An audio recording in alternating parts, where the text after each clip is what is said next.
मेरा और कोई है ए बाबा मुँह खाली ये आगे हमारे चक्कू भाई साहब, ये चक्कू भाई साहब दोबारा ना आए फिर आई है।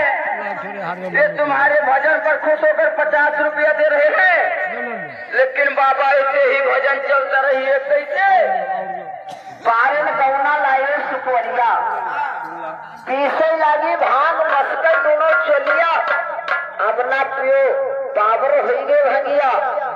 तो हे भैया दूसरी चौपाई हमारे क्या कहा पार्वती ने,